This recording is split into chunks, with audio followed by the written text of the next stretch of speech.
Education's been my top priority. Strong public school support for families and communities is both our moral and our constitutional obligation to increase revenue and also for better outcomes. State support for public schools has increased 60% since I took office.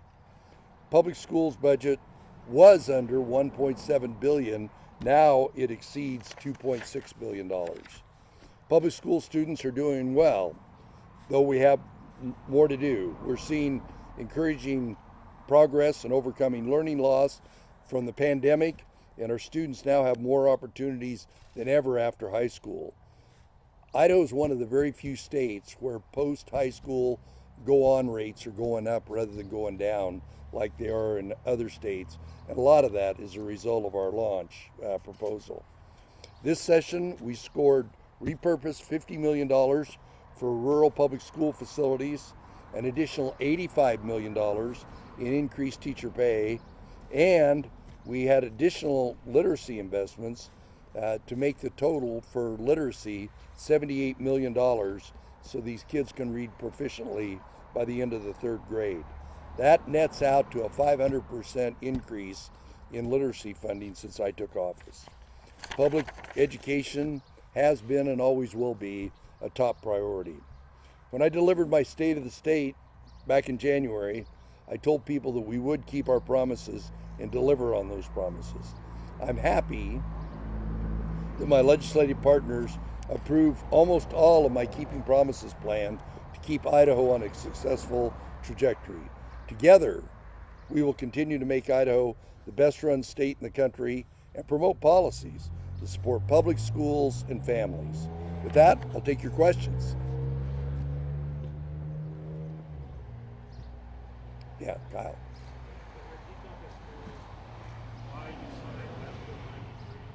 Sure. Well, the questions about House Bill 93. I proposed that in my State of the State. And there was negotiations all along. At one point in time, there was very little review of how the money was spent. I think there was like one position over the tax commission. We got that moved up to 6. And remember, if people don't comply with that, it's tax fraud. Most states don't have that. The other thing is we capped it. The other part of it was we means tested it. There's a certain level. If you have income over a certain level, you won't qualify. And then we overweighted it for disadvantaged students. Those were all components of what I asked for. I would have done it a little differently, but literally everything I get from the legislature, I would have done a little differently. That's part of our constitutional process. Are you having conversations yet with legislators about lifting that cap next session? No. Well, it's all relative to there's so many balls in the air about revenue for next year. What's the federal government going to do? What's our revenue going to do going forward? Those are all to be determined later. Yes. Why I signed which bill? The revised medical freedom bill after your veto? Well, because the points that in my veto message, particularly that under most interpretations, most logical determinations, a school couldn't send a child home that had pink eye or measles or fill in the blank. They fixed that. That was, and really there's no change after they sent back another bill. There's really no change in the policies we have. But that was the part that I pointed out in my veto message that, in essence, we've solved, where medical freedom does not mean that your children are at risk because somebody else perhaps didn't do the right thing. So. Do you believe that businesses will be similarly blocking the bill, like they can't send home sick customers, employees? Well, that will obviously be determined. My veto was predicated on what it did for public schools. Yes.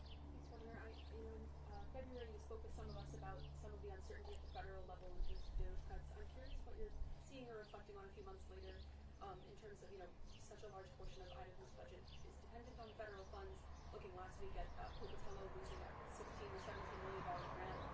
What concerns do you about that? Well, the questions about the uncertainty at the federal process. I'm actually going to Washington tomorrow, where we'll be having those discussions. But the great big beautiful bill, I'm going to be keenly interested in what's in that. If we adopt the federal code, which we always do, except for one time, what's that going to mean for revenue going into the state?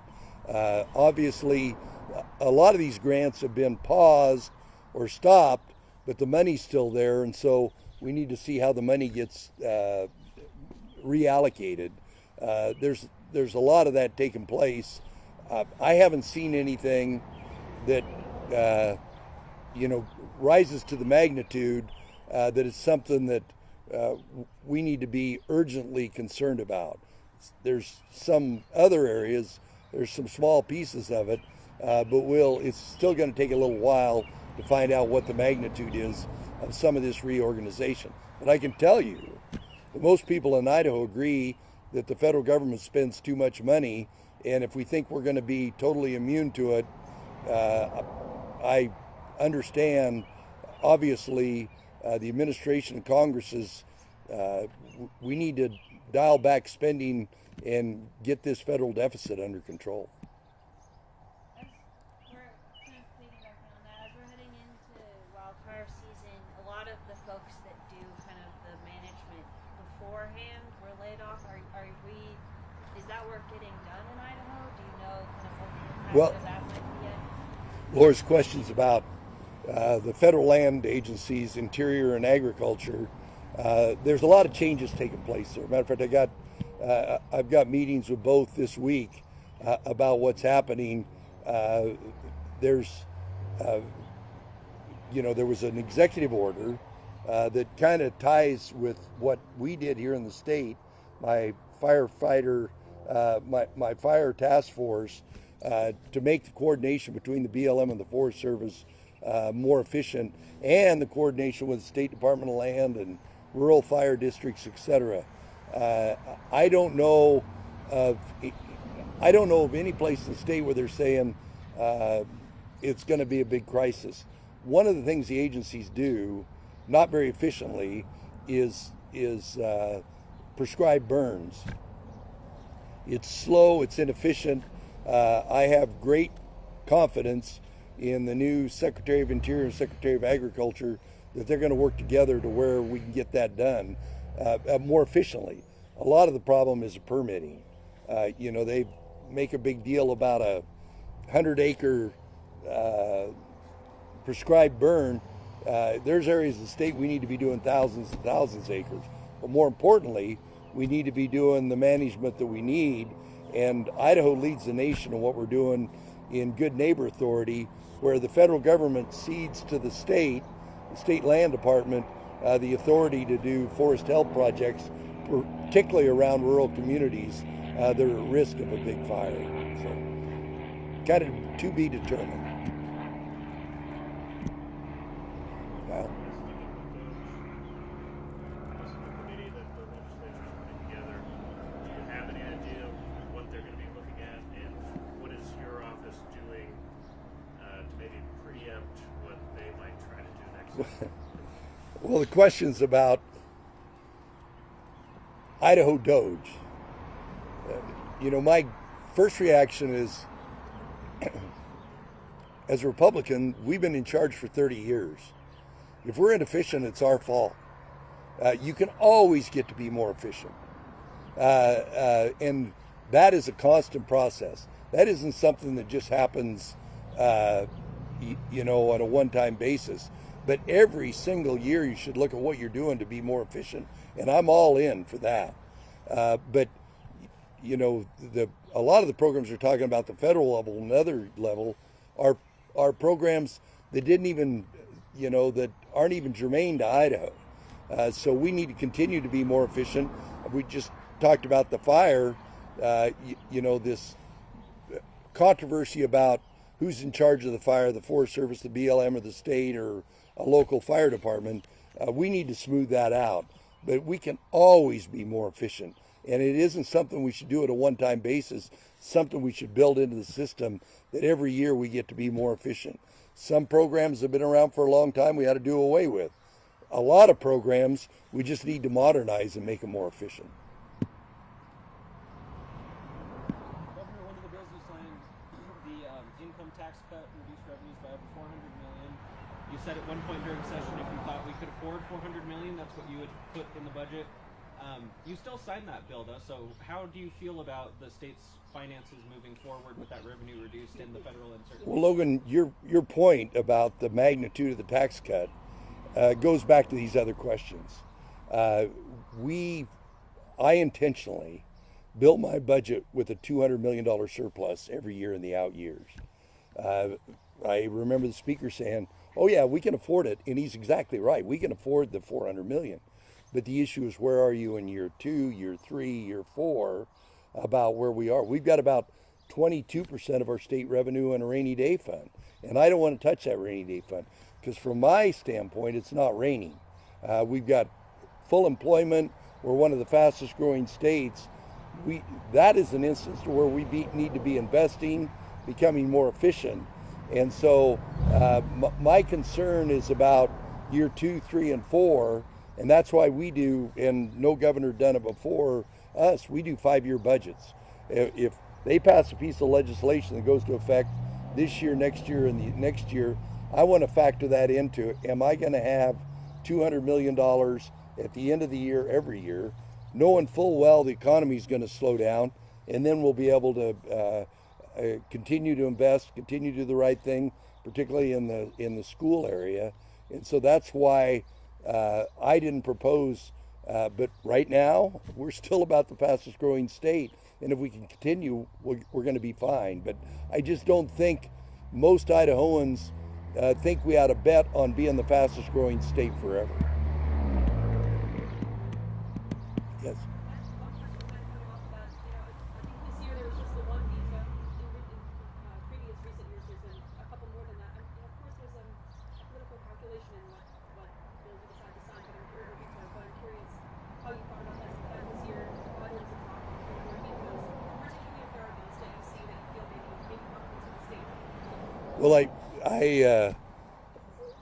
I don't get very many perfect pieces of legislation, and of course, perfect in Brad's eyes are different from other people's eyes. But the health bill, the fact that that was apparent, and I really do want to thank the sponsors for working with us to fix that problem. And there's some bills that I sign them and I make a notice is, let's see what happens in year 2, 3, and 4. I read an article today about the capital crimes unit.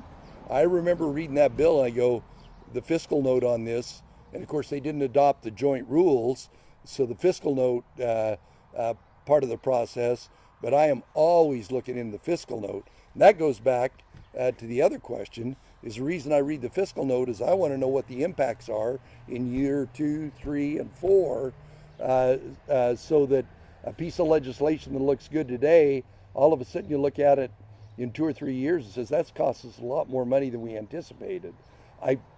I really want to work with the legislature to where what I view as a negative fiscal note, they view as a negative fiscal note. This is a part of the process that's gone on forever.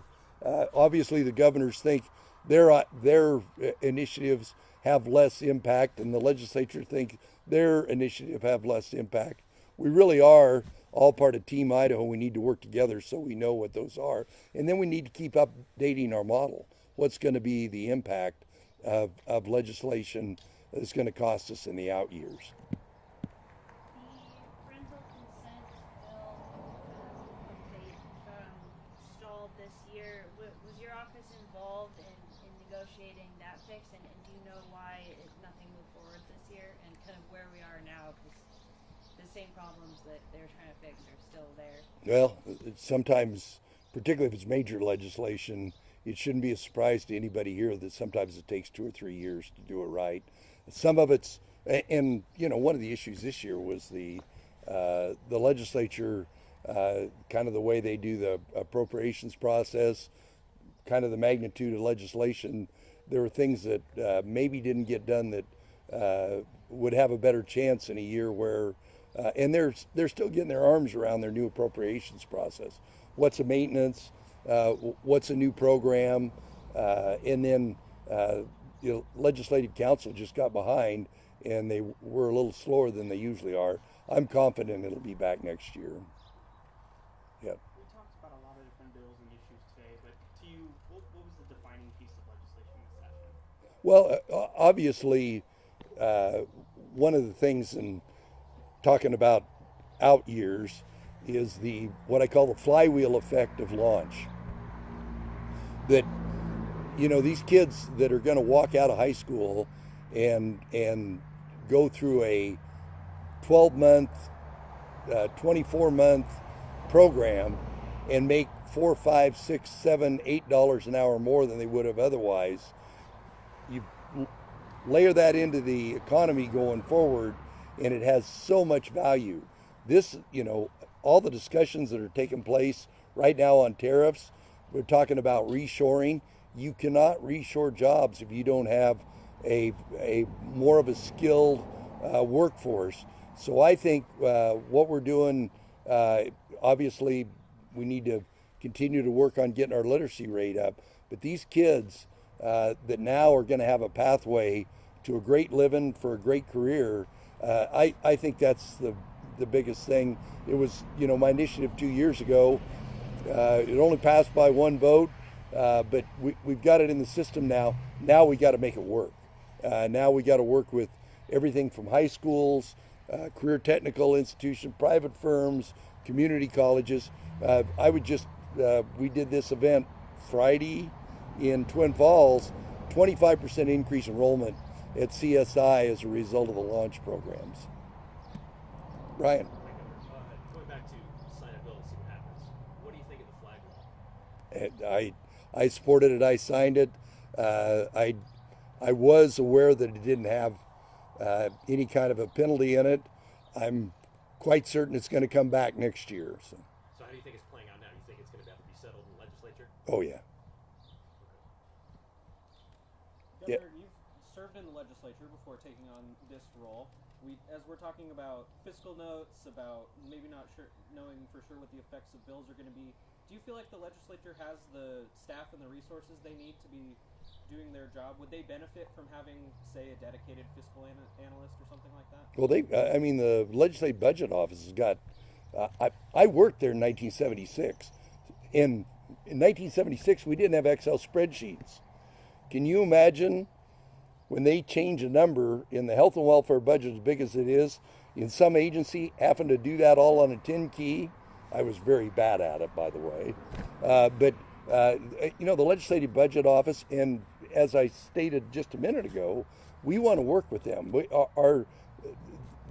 The best thing for the people of Idaho is for the Division of Financial Management, my budget shop, to work with their budget shop on what's the best thing.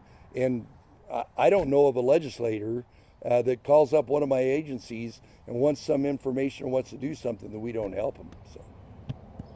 Speaking of fiscal notes, we were talking about House Bill 93. The fiscal note that the legislature voted on was pretty different than what the actual appropriation ended up being. Can you talk about what was your staff talking to legislators before they were voting? Because I know they were talking to the tax commission, so can you talk about why there was maybe a miscommunication about that? Well, we always have disagreements on fiscal notes, have been around for a long time. One of the complicating issues is the House didn't pass the joint rules. So in essence, they're in the House side, they don't even have to do a fiscal note. But of course, when it gets to the Senate, the Senate's adopted those. But and other states do different things with fiscal notes. They have kind of an independent commission that looks at it. I'm not sure that you get an independent, quasi-independent. It depends upon who appoints a quasi-independent. I think the best thing for the fiscal note is transparency. All of you out there, that when somebody says this bill costs this much, that the public, that the media, that anybody can say, and of course they've got language in the joint rule that says you can only challenge a fiscal note, which I disagreed with when they made that change in the committee. Well, those bills will change, but anybody can debate it any time on the floor. But I see people stand up and challenge a fiscal note. Sometimes it doesn't move very many votes. It always gets my attention, but of course I'm one of the only people that has to make the whole budget balance at the end of the day. Everybody else, whether it's their interest in agriculture or social services or education or fill in the blank, I'm the guy that has to make everything balanced, and so that's why I'm a little more anal about it than other people. Can I say that? With 93 specifically, were you reaching out to lawmakers, or were your staff reaching out to lawmakers to be like, hey, this isn't lining up with what the tax commission is saying they actually? Well, the tax commission, I had a meeting with sponsors, and I said, look, we've got to have compliance won't work if we don't have more staff over there. And I think initially there was only 1 or 2, and we got it up to 7. And to be fair, the first year is going to be, because it's a brand new program, first year is going to cost more. And I didn't have a problem with staffing it with more people and then laddering it down as the program went forward. So that's, but yes, we did have those discussions. And my staff is always working with the sponsors of bills. My staff's broke up to where they run the health and welfare and education, and so we're always having conversations about that. Yeah, I'm wondering how you reflect on the dynamic between the legislature and the executive branch or your office this year compared to previous years. Have you seen that dynamic change? During the heat of the battle, the last 30 days, and there's all these things going on, and all of you guys are calling, and there's articles being written. But, we take a deep breath, we get done, and say, what do we propose in the state of the state, and what do we get done?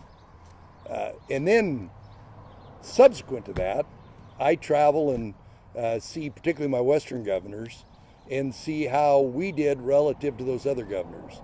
I always feel better after that. I mean, I was just in Salt Lake last week with Governor Cox and Governor Gordon of Wyoming. And they both have different legislators. They both have different rules. But all in all, I'm looking for wood. All in all, we get along in Idaho as well as anywhere. But there's just a national trend for the legislative branch, and a lot of what they're doing, and they even fess up to this, that a lot of what they're doing is something that's going on in some very democratic state somewhere else. They don't want to come to Idaho. So I look at this legislation, I say, but I've been wrong a couple times. That's not going to come to Idaho. I think this is more important. They're an independent, constitutionally independent branch. They get to bring that. But I think that's part of it. I think people are concerned about what's happening in other states. And they want to build a wall around Idaho to keep some of those ideas from coming to Idaho. And I understand that. And it's happening everywhere. So. Wow. You must have a hard question. I paid that guy to drive by.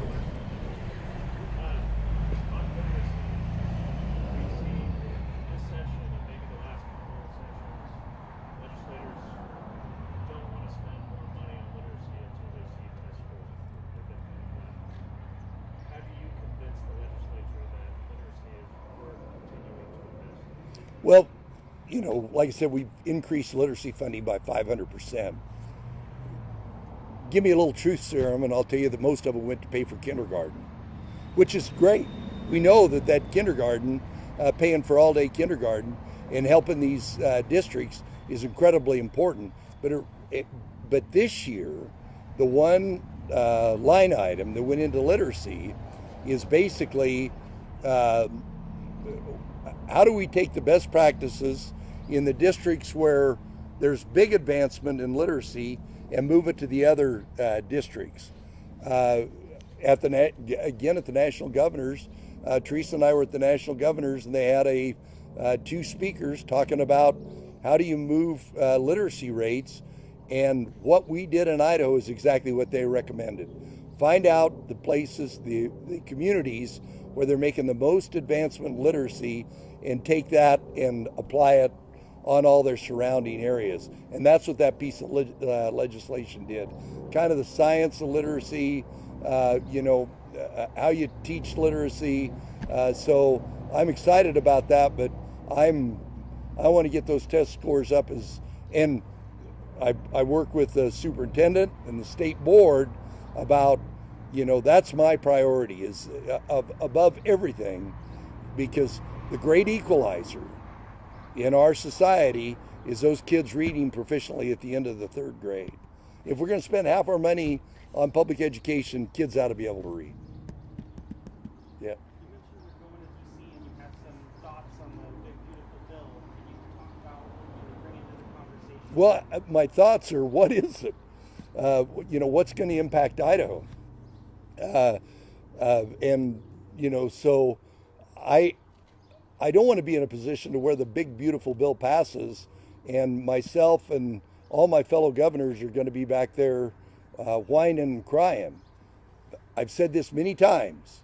With what we've done in the past, where we are, almost anything that happens at the federal level is going to impact the other 49 states more than it is Idaho.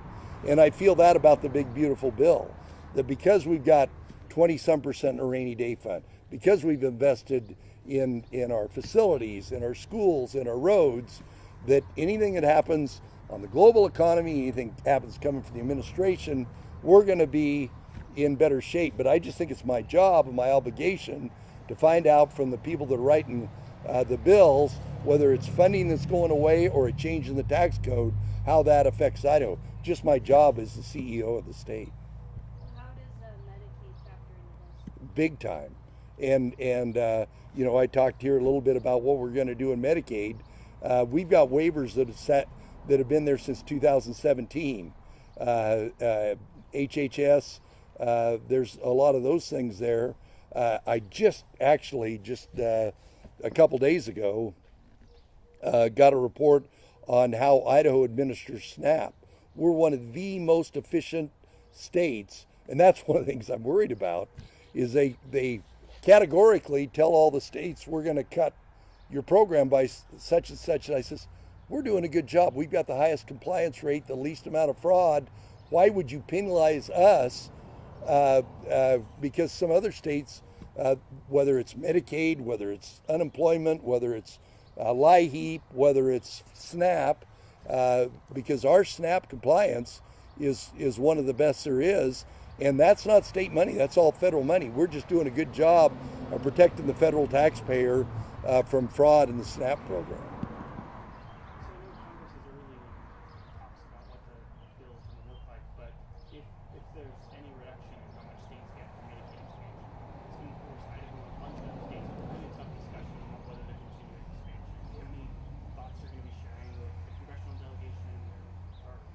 Well, to me, it's how do we do Medicaid? And defining the work requirement. The work requirement is going to be, and that was part of that legislation, was a work requirement. Simultaneously, we're going to put in managed care.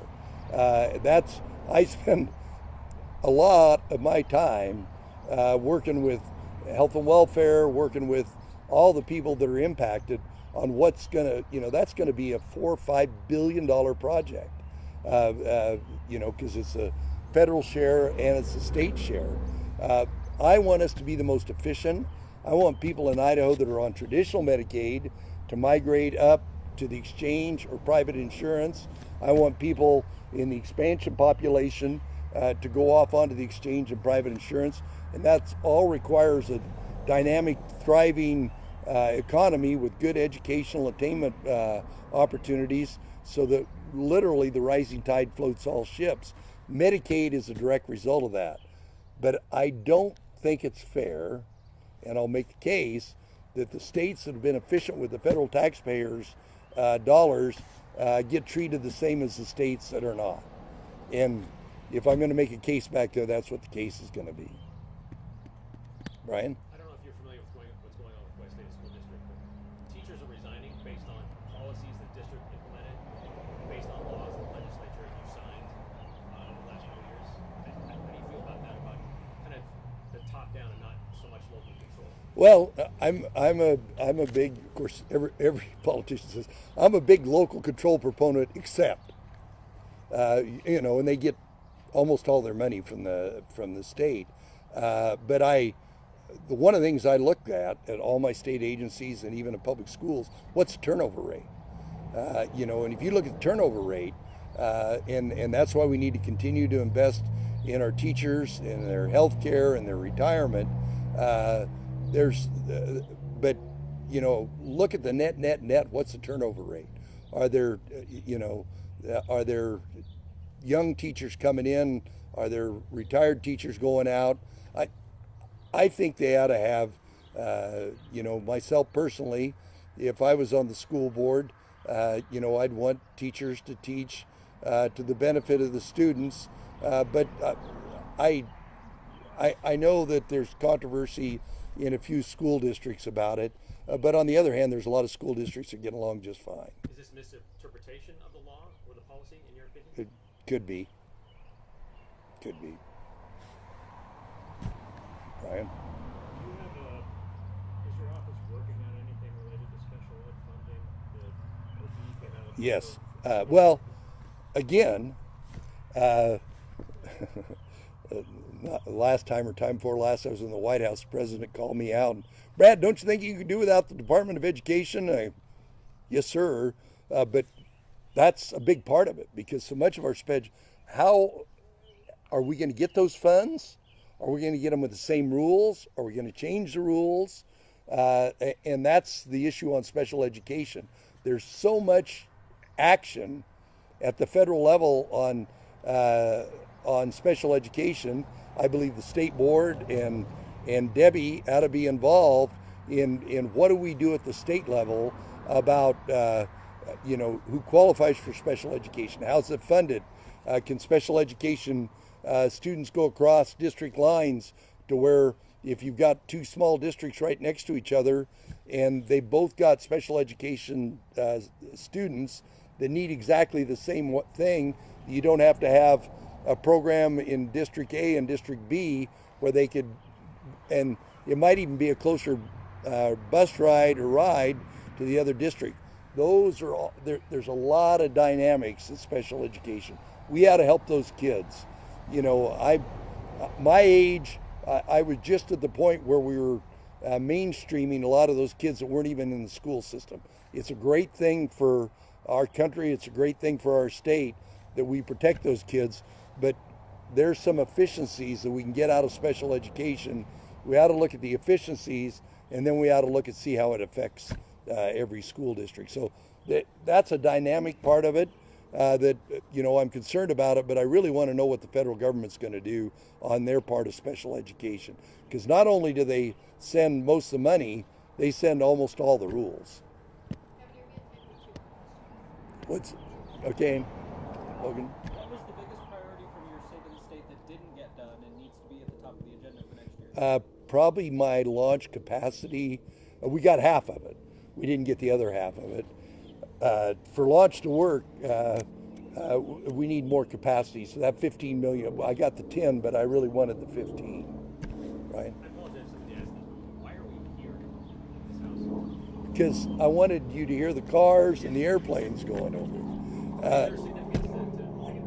Because Teresa offered us to use her house. This is Zach Hauge's. This is where my chief of staff was raised.